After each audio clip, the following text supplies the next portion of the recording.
Assalamualaikum warahmatullahi wabarakatuh. Kembali lagi kita di Logic Official.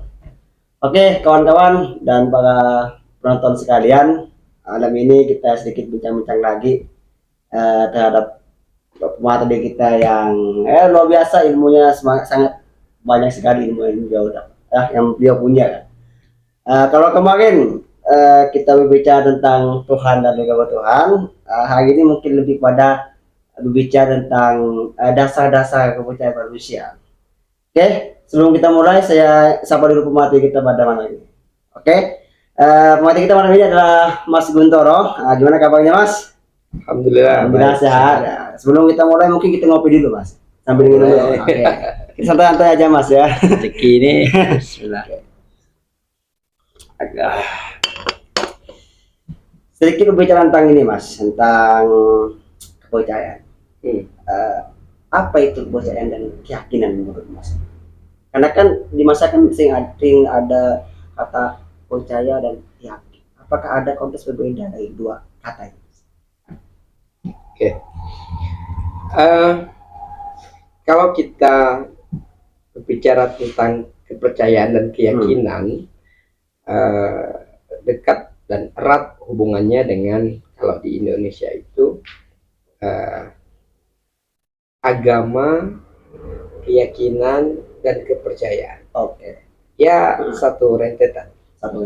Ya. Makanya kalau di dalam kita itu, bagi orang warga negara Indonesia wajib memiliki agama atau keyakinan dan kepercayaan. Yang dianut itu, Mas. Ya.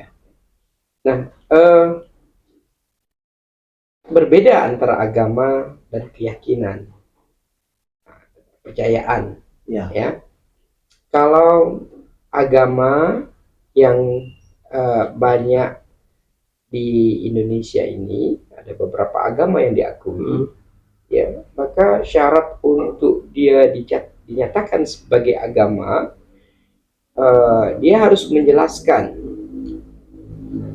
nama agamanya, ya, kemudian nama Tuhannya, terus kemudian dia harus jelaskan nama kitabnya, ya, kemudian dia harus punya nabi. Itu disebut agama, Mas. Agama. Atau kepercayaan ya. Sedangkan kepercayaan itu tidak dituntut untuk memiliki semacam keharusan runut daripada nabi, kitab maupun nama Tuhannya. Ya. Tetapi kalau dia hanya percaya saja, makanya ada agama, ada keyakinan. Ya, kayak monoteisme, animisme juga itu juga termasuk keyakinan. Dia belum menjadi agama. Karena kalau dikatakan agama itu, ya walaupun agama itu bahasa Arabnya didekatkan kepada ad-dinul, dinul, sedangkan agama itu bahasa itu tidak, agama itu sesat, ya kan, ajaran yang mengajarkan yang tidak sesat lah. Nah, sedangkan keyakinan itu sebuah orang perasaan gitu, ya, perasaan. Kita bisa timbul yakin dan percaya apabila ketika ada beberapa hal, kalau kita bisa berpikir tentang satu hal, maka dari hasil pikiran kita bisa menimbulkan keyakinan. Oke. Ya, misalnya gini. Tiba-tiba kita lihat ada makanan, ada dalam bentuk kemasan produk, kita lihat, kita kan bisa bacanya, dan mereknya dulu. Baca kan pakai ilmu, ya. Dilihat, kita baca, oh ada label halalnya. Kita tidak melakukan penelitian terhadap barang itu, ya. Tetapi kita bisa melihat ada tulisan label halal, maka timbul keyakinan kita bahwa ini adalah kebenaran, boleh halal, boleh dimakan. Timbul keyakinan, gitulah. Nah, itu baru makanan. Kemudian obat, misalnya kita sakit kepala, obatnya apa, atau demam misalnya, Oh, paracetamol. Kita baca paracetamol, Paracetamol gitu. ya kan? Oh, paracetamol nih obat. Kita pilih. Tapi ketika yang kita baca itu tidak sama dengan yang kita pahami, belum tentu kita mau percaya dengan Belum obat tentu itu. kita percaya. Atau ada obat yang tidak ada merek, tidak ada penjelasan, tidak Berarti kita kalau kita mau percaya itu kita harus ada ilmunya juga, Mas. Nah, makanya kepercayaan itu dasar awal dengan Dasar awal. ilmu. Ah. Dengan ilmu kita mengetahui berdasarkan pengetahuan kita. Dan pengalaman Tapi kita. ada orang berdasarkan karena orang lain. Misalnya gini, kamu sakit, Ya. susahan karena ada mengalami sakit. Sedangkan ada orang bawa obat, kamu minum obat ini, aku minum obat ini sembuh. Tapi obat ini tidak ada mereknya. Dan yang bawa juga bukan dokter. Karena dengar bercerita, kepercaya dengan orang itu, maka timbul keyakinan dia bahwa oh, ternyata orang itu bisa sembuh. Timbul kepercayaan Itu hasil pengalamannya dengan yang orang lain dong. Bukan ilmu tapi kan. Ilmu. Karena dia mengikuti orang, hanya ikut-ikutan saja. Ya. Ya kan? Apakah orang itu benar atau tidak belum teruji. Belum teruji. Dia mau coba dulu. Dan dia langsung minum. Berarti status kepercayaan itu harus perlu diuji. Iya. Ada yang pakai ilmu, Nah, ada juga yang pakai perasaan. Contoh gimana, Mas? Yang pakai perasaan ini karena dia merasa dia tidak memiliki pengetahuan, tapi perasaan dia, udahlah mungkin ini, gitu loh, ya kan? Nah, timbul keyakinan karena perasaan. Nah, termasuk perasaan misalnya menyenangi sesuatu, kan perasaannya, karena dia mengalami sesuatu yang nyaman di dalam perasaan dia, maka dia meyakini ini yang terbaik untuk dia. Karena berdasarkan perasaan dia. Dan naluri hati dia. Walaupun kata orang tidak mungkin itu bisa jadi obat, tapi perasaan dia ada, maka jodoh obatnya ketemu. Jadi perlu keyakinan yang ini baru objeknya adalah materi berupa obat-obatan. Tetapi kalau ketika dia bicara tentang kepercayaan terhadap Tuhan, kan pastinya kan ke arah sana itu. Kemarin kita udah bahas Tuhan itu apa. Secara logika itu status jabatan yang penguasa alam semesta. Rabbal alamin. Dan siapa yang berhak mendapati jabatan itu? Allah Subhanahu wa taala. Siapa itu? Zat laisa kamitslihi syai'. Nah, sedangkan kenapa sekarang banyak pula timbul kepercayaan. Ini yang mau saya tanyakan, kemudian agama-agama. Kan seperti itu ya pertanyaan Mas. Kan banyak di masyarakat itu kan kita meyakini, Mas. Makanya orang Islam terutama kan meyakini bahwasanya Tuhan itu tunggal ya. Tapi hari ini kan di masyarakat kita di Indonesia kan muncul berbagai macam kepercayaan yang mereka anut, yang bersifat tradisional, sehingga kepercayaan itu dianggap suatu yang paling benar. Dan setiap orang kan beda-beda dalam meyakini sesuatu. Itu gimana, Mas? Kita tadi contohkan tuh obat, bahwa timbulnya kepercayaan itu karena dia punya ilmu. Karena dia mengikuti sesuatu, mengikuti seseorang, atau karena perasaan dia. Nah, begitu juga beragama. Agama itu bisa dipahami, diyakini berdasarkan ilmu. Kita uji agamanya, gitu loh. Berdasarkan ilmu, apa kebenaran daripada Tuhan diuji secara bahasanya. Diuji secara statusnya, diuji secara namanya, diuji secara ukurannya.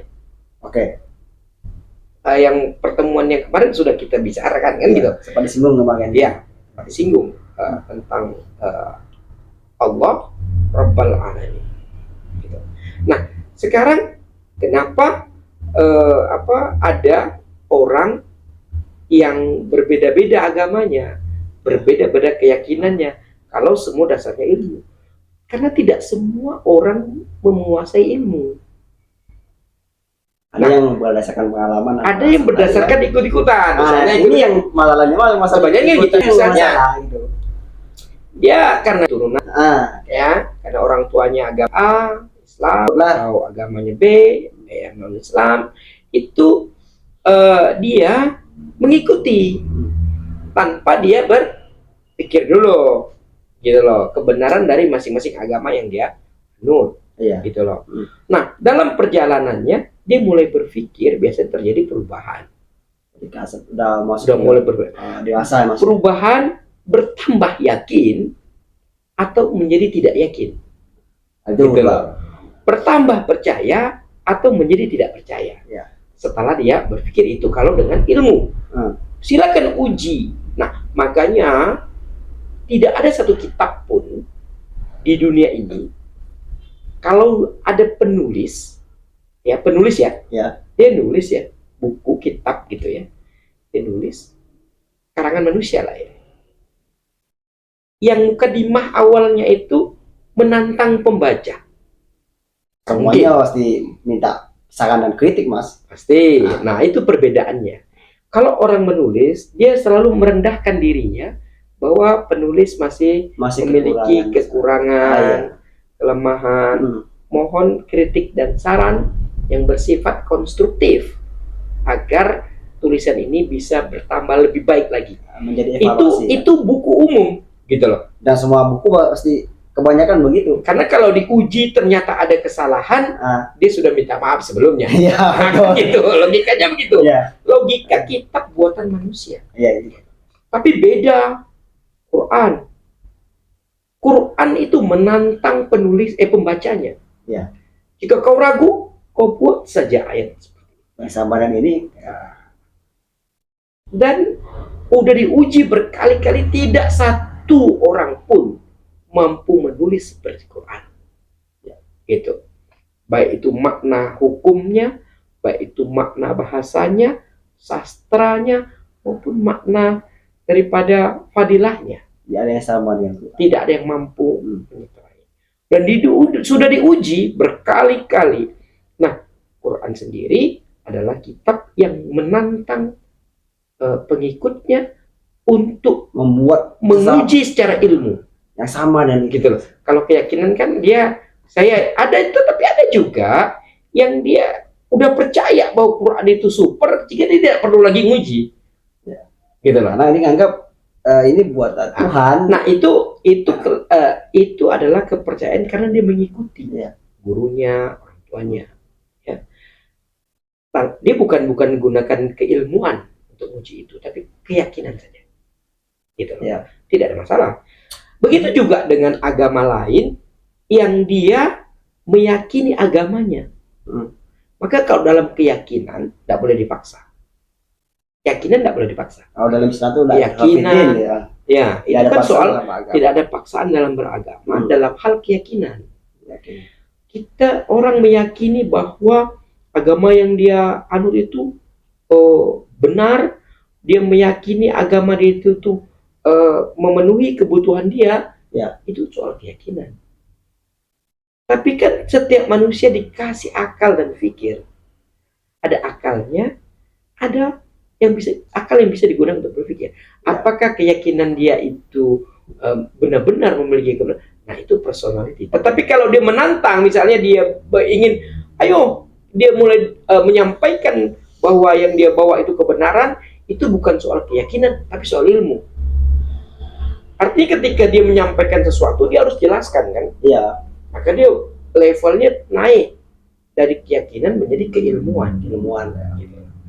Jadi sebenarnya puncak dari kepercayaan manusia itu percaya sama siapa?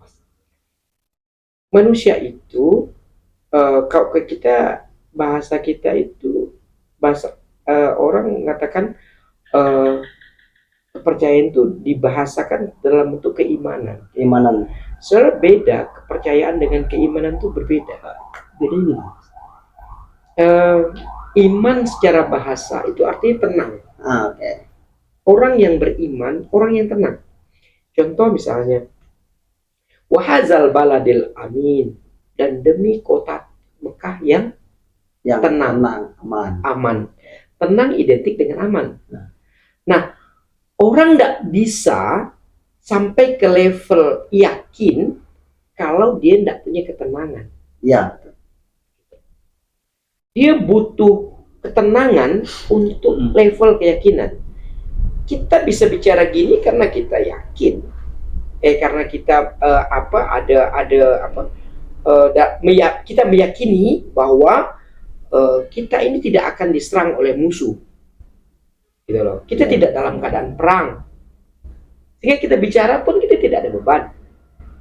Beda halnya kalau kita dalam negara perang. Iya. Nggak mungkin sesederhana itu. Kan kita butuh ketenangan yang dalam. Makanya ketenangan yang paling dalam itu ketika kita meyakini kita kan butuh keyakinan ya. Iya, betul. Kita meyakini kita sebagai hamba yang ada Khalik yang menciptakan, yang melindunginya. Oke. Maka itu a'udzubillah. Aku berlindung kepada Allah. Berlindung kepada Allah dari apa? Yang paling menakutkan dari manusia itu sebenarnya cuma syaitan. Yang lain tidak. Ya. Makanya a'udzubillah minasyaitonir rajim. Gitu. Nah, karena kalau misalnya perlindungan dari apa, tinggal bebas minta. A'udzubillah dari mana gitu loh ya. Tetapi karena hal yang paling urgen manusia itu bisa menjadi baik atau buruk ketika dia mengikuti atau meninggalkan syaitannya. Oke, siap Mas. Kalau kita bicara tentang kebaikan kan kalau di Islam terutama ya, Mas. Pasti yang awal kita ucapkan tuh supaya kita meyakini bahwa Tuhan itu Allah, ya pasti dua kalimat syahadat, Mas. Asyhadu an la ilaha illallah wa asyhadu anna Muhammadar Rasulullah. Itu penjelasannya gimana, Mas? Terhadap dua kalimat syahadat. Oke. Situ kan ada kata persaksian meniadakan dan mengecualikan. Ya. Ilahun dengan Allah itu apakah sama atau beda nih, Mas? Ya.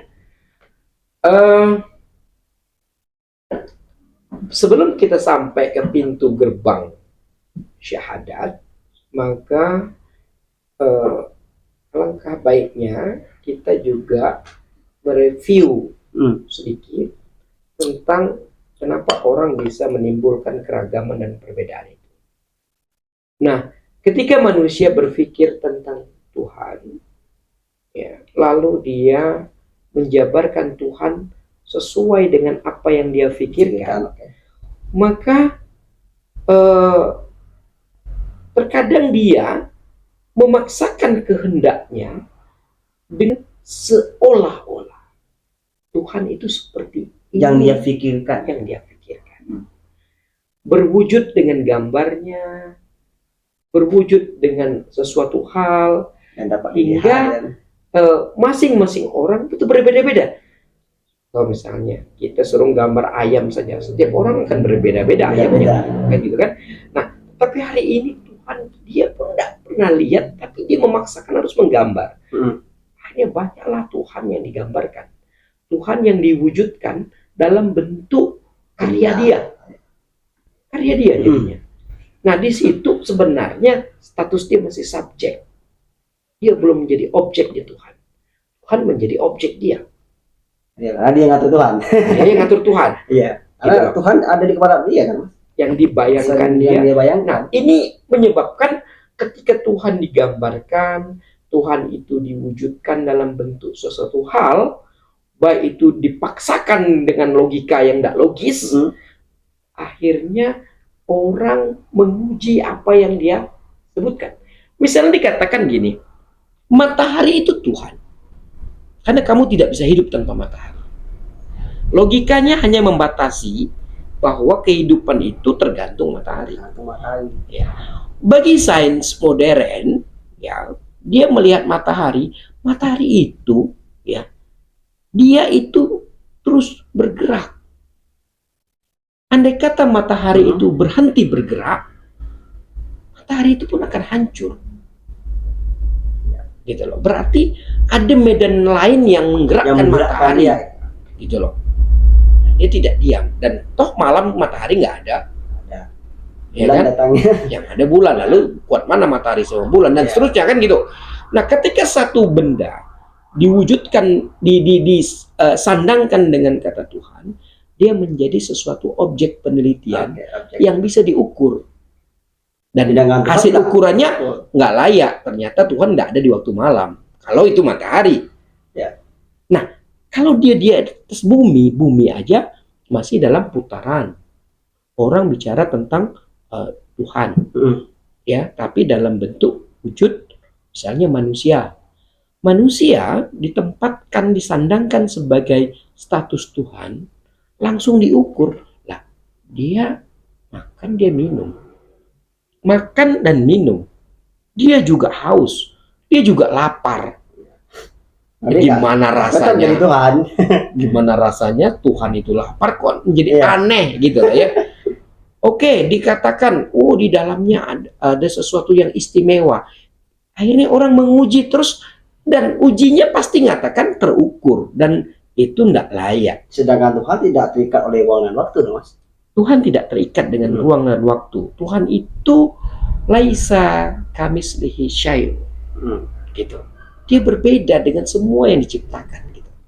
Nah, kalau dia menjadi logis, Tuhan itu tidak terlihat dan Gimana? tidak terukur oleh manusia. Kalau secara Logisnya. sains kan yang dimaksud logis itu kan yang terlihat, Mas. Ya, sains itu dia materi itu terlihat dan terukur. Ada yang tidak bisa terlihat tapi terukur. Gitu, ada. Nah, Tuhan itu tidak terlihat dan tidak terukur untuk manusia. Ya, karena manusia itu kan selalu menguji apa yang dia lihat dan apa yang dia ukur. Diuji terus, apakah benar itu. Akhirnya kesimpulannya bisa menggagalkan kepercayaan tentang status Tuhannya kan gitu. Itu juga yang berefek kepada banyaknya kepercayaan yang muncul, Mas. Karena dia meletakkan Tuhan dalam skala ukuran, maka timbullah banyak Tuhan. Agama A Tuhannya ini, agama B Tuhannya ini, agama C Tuhannya ini. Karena bentuk ukurannya diukur. Gitu loh. Ya, diukur. Akhirnya mana Tuhan yang paling benar? Maka Islam melalui wahyu ya menjelaskan siapa Tuhan. Tuhan itu Rabbal Alamin, penguasa, status penguasa. Lalu siapa penguasanya? Asma'nya Allah. Gitu loh. Zatnya atas zat yang namanya laisa kamislihi syai'un. Berbeda dengan semua ciptaannya. Itu Allah. Nah, sekarang ketika manusia sudah mengetahui yang benar dan yang tidak benar, maka manusia diminta kesaksiannya.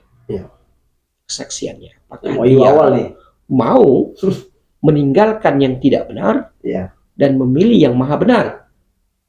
Harus ada bangun komitmen bahwa kebenaran absolut itu hanya ada di Ahad. Hanya yang ada di Ahad. Siapa itu Ahad? Allah Subhanahu wa Ta'ala. Jadi masuk kata ilahun di situ. Lebih pada konteks benda atau bisa berupa abstraksi, Mas? Ilaha. Ini bukan ilahun. Ilaha. Oke. Ilaha adalah sesembahan yang diturutkan perintahnya. Sifat sesembahan itu, Rob itu beda dengan ilah. Gitu. Orang bisa mengaku tapi Rob, Fir'aun misalnya, akulah Tuhan gitu ya.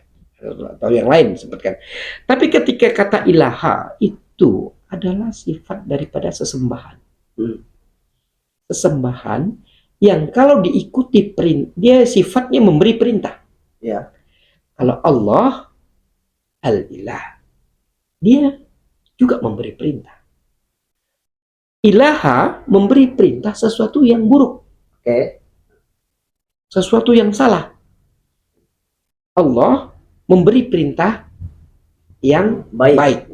Ini sama-sama asma. Asma.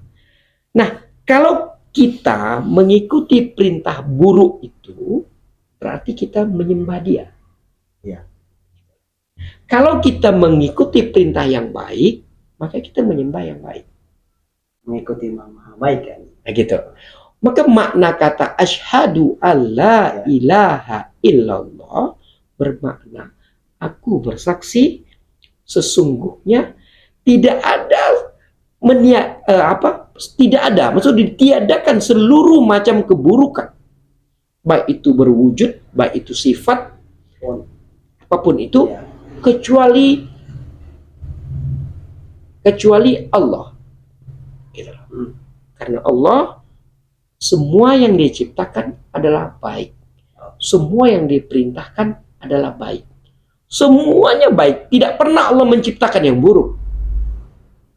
Gitu. Allah tidak pernah menciptakan yang buruk. Allah menciptakan yang baik semuanya. Berarti dari pengertian nama syahadat itu lebih pada bersaksi mas ya. Ya. Meninggalkan yang buruk ya, dan Ya. kembali pada yang baik. Ya. Dan yang baik ya Allah. Ini bahasa Inggrisnya MOU, Ya. Memorandum of Understanding. Sepakatan Kita awal. Kesepakatan awal dulu. Oke. Kalau mau bertuhan kepada Allah. Kalau kamu tidak siap untuk meninggalkan yang buruk, maka kamu berarti belum siap bersyahadat. Kalau kamu tidak siap untuk meninggalkan segala macam kejahatan, berarti kamu belum siap. Oke. Itu. Kalau yang kalimat kedua mas, kan asyhadu anna Muhammadar Rasulullah. Mas. Konotasi Muhammad di situ apa kepada Nabi Muhammad yang dalam bentuk manusia itu atau lain mas? Wa asyhadu anna Muhammadar Rasulullah, dan aku bersaksi. Alif menuntut kesungguhan, berarti sumpah. Ya. Sungguh, Dan aku sungguh-sungguh gitu kan. gitu loh. Aku bersaksi bahwa sesungguhnya gitu loh, Muhammad itu ya adalah asma, nama Muhammad yang bermakna terpuji. Muhammad yang terpuji itu Rasulullah, utusan Allah. Nah, Rasul itu sifatnya adalah pekerja. Kata kerja ya Rasul ya, dia kan Rasul itu kan menyampaikan, ya kan? Sedangkan Muhammad adalah kata dengan makna terpuji. Ya. Gitu ya. Rasulullah utusan. Utusan itu sifatnya pasti ada yang disampaikan kan? Iya pasti. Nah, utusan Allah. Wa asyhadu anna Muhammadar Rasulullah. Nah, kata Muhammad di sini ya adalah sifat terpuji yang kalau kita ya mau membangun komitmen dengan sungguh-sungguh untuk melakukan segala perbuatan terpuji. Ya. Seperti apa perbuatan terpujinya itu? Dicontohkan ya dengan seorang nabi yang lahir ya di 1443 tahun 45. Itu contohnya. Gitu. Ya, dicontohkan dalam perilaku, perbuatannya, dan semua dengan ucapannya, karakter sifat, dan dia adalah penerima wahyu dari Allah langsung. Gitu. Jadi kita hari ini mengikuti segala macam perbuatan terpujian dari Muhammad Rasulullah. Gitu. Itu Allah kasih contoh ini ya. Kasih contoh ini. Nah, dengan ini kita juga harus mengenal seperti apa Rasulullah. Makanya dalam Islam itu ada Quran sebagai wahyu Allah, ada hadis. Kalau ini kan tafsir Quran. Iya. Ini hadis. Hadis itu perkataan, perbuatan, dan persetujuan Nabi. Dia menjadi hadis. Ya. Nabi menyetujui saja dia menjadi hadis. Nabi mengatakan, Nabi melakukan, menjadi hadis. Oh, Nabi pernah melakukan ini berdasarkan perawinya. Siapa yang menyampaikan berita itu. Nah, terpisah Rasulullah melarang dulu menulis hadis. Dulu. Ya. Karena jangan tercampur antara Quran dan hadis. Ya. Nah, hadis, Quran udah termushaf secara baik, sudah jadi, baru sekian ratus tahun kemudian hadis itu mulai ditulis, Karena dirapikan. mengingat tadi terkait kalimat syahadat yang kedua itu kan dari dulu memang sudah ada mas ya. Waktu Mm-mm. zaman Nabi Adam waktu Sudah ada. diciptakan kan dia menyebut nama Muhammad kan. Dalam kisah-kisah lah ya. Kisahnya kan begitu. Nah, Kalau berkaitan itu mas, artinya syahadat ini kan sesuatu yang perjanjian awal kita ya mas. Kesepakatan awal kita antara manusia dan Tuhan untuk meninggalkan sesuatu yang buruk dan kembali kepada yang baik. Dan mengikuti siapa yang terpuji ya. Iya. Karena apa? Kodratnya manusia itu ingin melakukan yang terbaik. Kodratnya. Tetapi dia tergoda dengan sesuatu yang buruk. Ya. Gitu. Maka dia dikasih pada pilihan mau yang baik atau yang buruk. Pada saat dia mengikuti yang buruk, itulah ilaha. Ilaha itu mas ya? Iya, itulah ilaha. Ketika diikuti, maka kok dalam makna umumnya disebutkan ilaha itu sebagai Tuhan. Ya. Bahasa Cak Nur itu teh kecil. Teh kecil ya. Teh kecil. Jadi teh kecil. Jadi itu karena maknanya bukan Rob. Ya, ya, karena ini adalah ilaha, sesembahan gitu. Yang buruk. Oke. Sip. Berdasarkan tadi yang sudah Mas jelaskan terkait dasar-dasar kepercayaan manusia, Mas. Mungkin sedikit ditambahkan dengan closing statement lah terhadap dasar-dasar kepercayaan, Mas. Manusia itu membutuhkan kepercayaan, membutuhkan keimanan, ya. Karena apa? Itu kebutuhan dia.